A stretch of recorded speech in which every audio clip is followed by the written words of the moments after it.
Продолжуваме сутринска на Телма и на крајот на денешното издание ќе ни биде задоволство да го најавиме она кое што веројатно сите со нетрпение и со возбуда го очекуваат да се случува традиционално секоја година за празникот или околу празникот Василица, а тоа е традиционалниот гала оперски концерт кој што ќе се случува оваа година на 13, односно на 12 и 13 јануари, поточно четврток и петок во Националната опера и балет. Сега ние на оваа тема за овогодишната програма на концертот и за сето она во кое што ќе можат да уживаат сите посетители, ќе зборуваме во нашето студио со диригент Бисера Чарловска. Добро утро за вас, Бисера, и добро дојдовте во нашето студио. Добро ве најдов. Ви благодарам што во овој период кога претпоставувам имате доста подготовки и проби по повод концертот, сепак одвоивте време да дојдете кај нас во студиото и да бидете дел од нашата емисија за да може да им го представиме на нашите гледачи репертоарот или она кое што ќе можат да го погледнат на 12 и на 13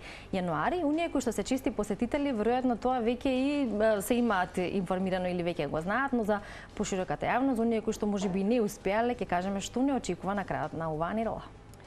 Па ние, како што знаете, традиционално секоја година овој концерт го изведуваме на 12 и 13 и тоа е еден од нашите централни настани покрај мајските оперски вечери и останатите премиери. Овој концерт знае да биде со различна тематика. Оваа година ќе биде оперски концерт, меѓутоа во програмата ќе бидат застапени најмногу дела од оперети.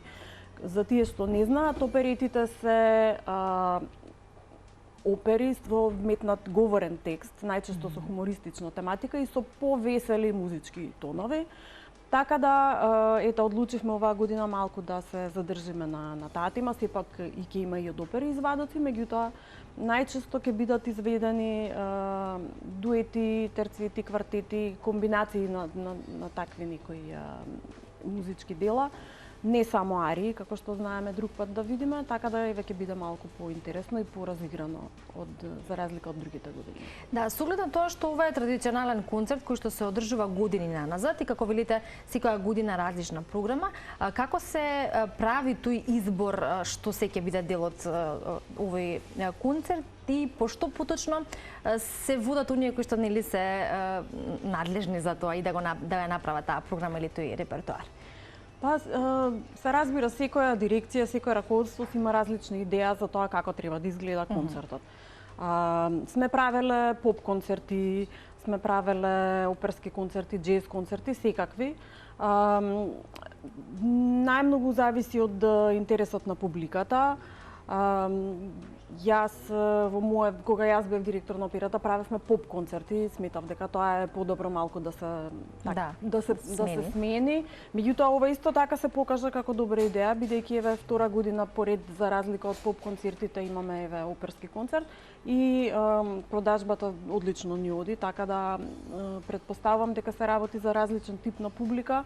Меѓутоа публика има и за едниот и за другиот тип на концертите, така да не грешиме во секој случај. Да, тоа се има одлично покажано досега, верувам дека ќе биде случај и оваа година. Тоа што може да го споменеме дека вие ќе бидете диригент заедно со вашиот колега Иван Еминовиќ, режисер е Дејан Прошев и концерт мајстор Верица Ламбевска, како и хор мајстор Јасмина Ѓоргевска. Тука учествуваат и голем број оперски уметници, има еден малку подолг список кој што ние нема да го набројуваме, се разбира дека си постои на вашиот официјален сајт, оние кои што се заинтересирани ќе може тоа да го погледнат. Што се однесува до билетите за ваквиот концерт се секогаш се бара билет плюс, односно заинтересираноста е секогаш голема. Овој пат тие се и во продажба на билетарницата и во онлайн продажбата и продажбата како што велите добро оди. Што се однесува до пробите, какви се пробите оваа година, како е самиот интензитет или темпото, што е она што можеби го носите како да речеме впечатоци, па и поука од минати години кога се пробите во прашање, нели од проба па до главен настап и така. Ние сега после еве празниците за кои бевме слободни до вчера, денеска прв ден одиме на работа. Јас требаше тука да дојдам заедно со мојот колега Иван. Да. Меѓутоа, ние сме денеска, тој е на утринската проба, јас сум на вечерната и тој не можеше да стигне, еве ќе го поздравам. Да. Тој има чест прв да започне после подолгиот одмор и секогаш кога се враќаме од работа после вакви празници, така влада една еуфорија, сите се размуабетени, малку тешко доаѓаме до дисциплина за работа, меѓутоа ете препуштив на Иван денес од Сабајле тоа да го среди, па јас вечер. Така да пробите си течат најнормално како секогаш, како за секој проект. Ние си го знаеме редот двајцата, си знаеме како да се постапиме со нашите луѓе, со нашиот оркестар, така да мислам, знам, сигурно сум дека се ќе биде во ред. Имаме некои нови парчиња што треба да ги средиме, да ги изработиме, кои што не ни се свирани до сега, така да тука веројатно ќе се обрне најмногу внимание. Нашите солисти се подготвени, сите се наши домашни вработени солисти во Националното опера и балет, така да сме сите еве на готов, чекаме да дојде четврток. Да го направите првиот концерт. Билетите, колку што знам, уште до пред Нова година, до пред празниците беа во доста голем број продадени. Сега не знам како стојат работите, еве денес понеделник.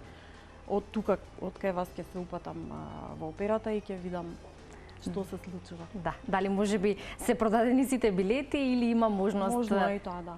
Да, или има можност оние кои што се заинтересирани, па и денес утре да побрзаат и да купат некој билет. Што се однесува до токму на кој што сега го споменавте, заедничката работа со оркестарот, со сите соработници, оние кои што учествуваат, а треба да има една добра синхронизација во текот на концертите, не само за ваквите концерти по повод Василица, туку и генерално. Вие сте веќе увежбани и комуникацијата со оркестарот ви е добро позната, но кога зборуваме воопшто, кога станува збор за работата на диригентот во однос на оркестарот, па и оние реакции кои што се добиваат од публиката, кои што можете и да се почувствуваат вибрацијски веројатно, колку е тука таа неопходна нишка или тој неопходен момент да ја има безпрекорно таа комуникација диригент и оркестар? Би рекла дека е најпотребно.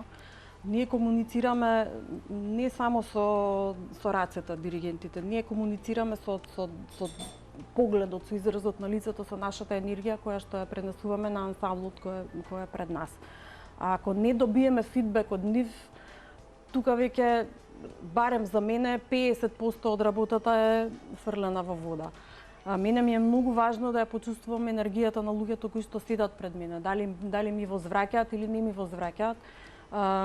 Со нашиот оркестар веќе работам 20 години, така да многу добро се познаваме и што се вели реагираме на трепкање на окото, на се. Ги знам како дишат, тие мене ме знаат. Така да тоа е многу важно и многу е убаво кога после толку време уметници имаат таква врска. Исто ни е битна и енергијата од публиката. Јас, иако сум свртена со грб, чувствувам се што се случува позади мене и како публиката реагира. Се случувало да имаме многу убав концерт и да знаеме дека е добро направен, меѓутоа публиката да речеме така, ете, Како воздржана? Како воздржана, да е малку штура во давање аплаузи или не знам, да подоцна реагира или не знае како да реагира. Меѓутоа се случувало и навистина преполна сала да стане на нозе и да сме сите многу изненадени и од тоа, да не пуштаат да си одиме да свириме по 2, 3, 4 биса. Така да различни ситуации, тоа е работа во живо и се случува. Да. И токму поради тоа што е работа во живо, веројатно и во вашата професија не се трпи импровизација. Нема простор за такво нешто. Па, или не би рекла. Мислам дека има. Многу често мораме да импровизираме затоа што се случуваат работи кои што се непредвидени, се случуваат грешки, во моментот мора да се реагира, никој тоа не може да биде подготвен како ќе се реагира во одреден момент. Затоа што грешката или ситуацијата е секогаш различна. Така да сме приморани да импровизираме некогаш. А и јас, например, не сум тип што сака совршени работи. Совршенството ми е мене досадно, а мене ми е интересно кога се случуваат. Не никогаш спонтани ситуации. Па дури и киксови, нешто, мислам, зашто би разговарале утре дента после представа, ако беше се совршено и најпрекрасно. Мислам, тоа се работи кои што се памтат за секогаш и се раскажуваат долго понатаму, така да убави работи се тоа. Така. И минатата година исто го најавивме овој концерт и тогаш исто имавме интервју со вас и она кое што јас го запаметив тогаш и на лице место ми се чини беше директно на пробата беше вклучувањето, но кога се случуваат вакви концерти и кога се особено се нели сите во живо, многу професионалци и покрај долгогодишната работа и искуство знаат да имаат трема, вие велите немате трема никогаш, но затоа имате нетрпение последните 15 на минути и дека некако и самите се обидувате можеби од концерт во концерт тоа да си го промените кај вас, како секој кога нешто сака, можеби малку да промени, но веројатно тој не е некаков проблем во однос на реализацијата на самите концерти. Не, апсолутно не е проблем. Мене ми е проблем да ги издржам тие 15 минути. Јас од 15 до 8 не знам што со себе да правам. И уште кога касни публиката, а касни кај нас редовно, морам тоа да им го забележам, го зборувам со години, меѓутоа еве се уште не сме научени дека се тргнува на време од дома, да се најде паркинг и да се дојде на време на концерт. И не само на концерт, тоа секаде се случува и на представи, во кино и апсолутно. Мислам, тоа се некои работи кои што музичарите седат и ве чекаат на сцена да влезете. И тоа е навистина непријатно. Наштимани се губиш тим, се паѓа концентрација се. Мене ми е многу тешко да ги издржам. Еве се уште после толку време, 15 на минути и уште 10 од карти. Да. Едноставно сум нестрплива и сакам да излезам да почнеме веќе еднаш, не да чекаме. Така е, да. Да, познат е нашиот народ по доценењето, познати сме по тоа да секогаш се доцени 5 до 10 минути плюс. Еве апел, оваа година тоа да се промени, да сите оние кои што имаат набавено билети или тоа ќе го направат наскоро, да може да уживаат во овој гала оперски концерт по повод празникот Василица и само на крај на заокружување на овој наш денешен разговор би споменала дека ова беше изминатата исто успешна година за Националната опера и балета, веројатно се подготвувате за уште поуспешна година, барем сите имаме таква желба, нели, секој во својот домен. Па да, ние сме во, да речам, исчекување на следнава сезона. Се разбира како и секоја национална установа, а и останатите уметници се очекуваат и резултатите од конкурсот на Министерството за култура за да видиме кои од проектите ќе можеме да ги реализираме. Се разбира ќе имаме неколку премиери, меѓутоа не би сакала сега да ги наведам бидејќи не знам дали како ќе се движат тие работи, меѓутоа тековниот репертоар секако си тече.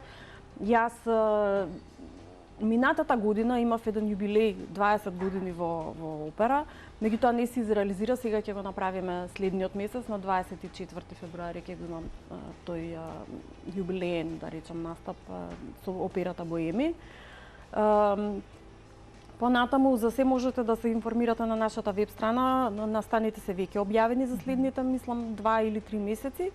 А за премиерите, понатаму ќе зборуваме или со некој од нашите раководители или тековно. Да, тековно. Но онако што ќе се случува по повод 20 годишниот јубилеј, пак може да биде повод за ваше следно гостување, како и овој повод кој што ги имавме денеска и за гостувањето за кое што ви благодарам. Посакувам да имате успешен концерт на 12 и 13, односно четврток и петок на крајот на оваа недела, за да може тоа чувство да ги држи сите гледачи и оние кои што ќе бидат присутни во Националната опера и балет во текот на викендот, бидејќи такви се овие денови и е добро секогаш и оваа, како и секогаш, така и оваа година да се започне со убава музика и уживање во истата. Ви благодарам. Благодарам јас.